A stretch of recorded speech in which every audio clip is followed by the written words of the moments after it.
Halo teman-teman, assalamualaikum warahmatullahi wabarakatuh. Bismillah kanthi nyebut asmane Gusti Kang Moho Welas lan Moho Asih. Semoga teman-teman semua selalu dalam keadaan sehat, selalu berkelimpahan, kaya raya, berkah barokah, dan terkabul seluruh hajat yang teman-teman inginkan, seluruh hajat yang teman-teman panjatkan. Kali ini saya ingin membahas mengenai tasbih, teman-teman. Sebenarnya tasbih itu apa?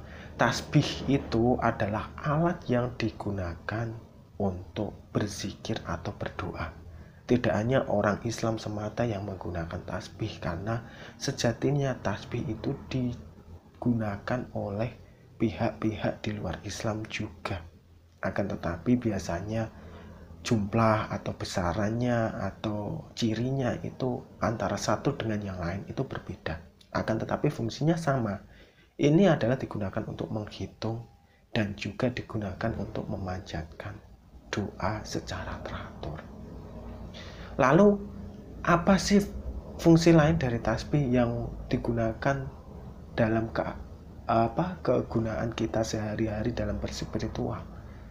Fungsi tasbih itu selain digunakan sebagai doa, ini juga berfungsi sebagai gambaran keadaan di dunia, bahwa setiap butir dari tasbih yang kita baca atau kita lewati itu adalah gambaran bahwa dunia ini itu berputar. Kadang kita bahagia, kadang kita kurang bahagia, kadang kita berada di posisi kejayaan, kadang kita berposisi di kurang beruntung, kadang kita berposisi di kesedihan, kadang kita berposisi di kebahagiaan, kadang kita berposisi di keberkahan, kadang kita berposisi di kurang berkah, kadang kita berposisi di keberuntungan, kadang kita berposisi di kurang beruntung. Ini adalah tasbih. Semuanya itu adalah gambaran bahwa manusia itu perjalanannya panjang dan berputar. Jangan khawatir jika teman-teman saat ini lagi di fase yang kurang beruntung. Pada suatu saat nanti teman-teman pasti akan beruntung. Dan semua fase ini dilewati dengan doa dan zikir. Orang yang berdoa dan berzikir pasti akan dikabulkan hajatnya, pasti akan beruntung dalam kehidupannya. Ini adalah doa dan zikir yang dilantunkan bersama dengan tasbih. Lalu apakah tasbih yang bersifat manual seperti ini atau bersifat hitungan dengan jari seperti ini itu bisa digantikan dengan tasbih digital? Sebenarnya secara fungsi mereka itu bisa digantikan, tapi secara filosofis dan penyimpanan energi mereka itu tidak bisa digantikan. Alasannya kenapa?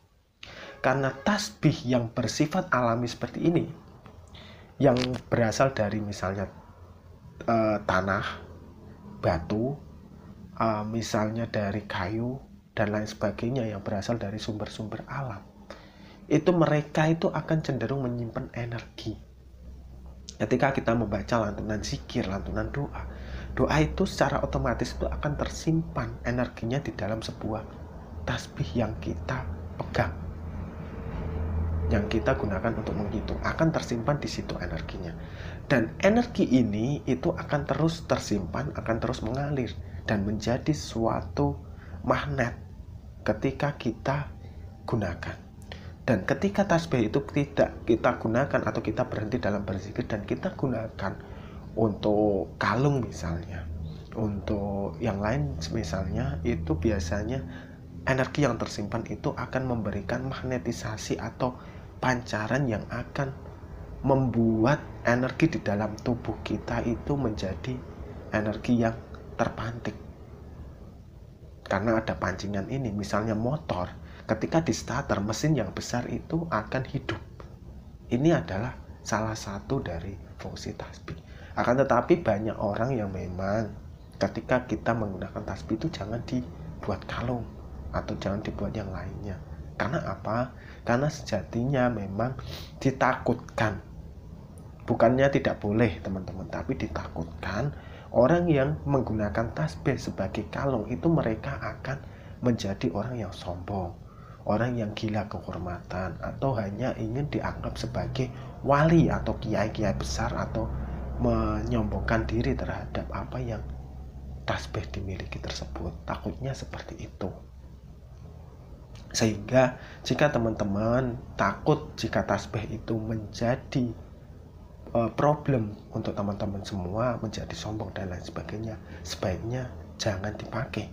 Atau misal dipakai, pakailah di bagian dalam teman-teman, jangan sampai kelihatan di luar. Saran saya seperti itu. Jadi kalau teman-teman memakai tasbih, usahakan pakai tasbih yang alami dan manual.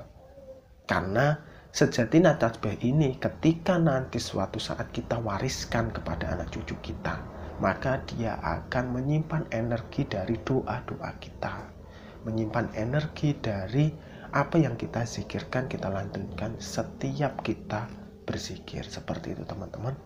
Semoga bermanfaat dan sampai jumpa di video selanjutnya. Wassalamualaikum warahmatullahi wabarakatuh.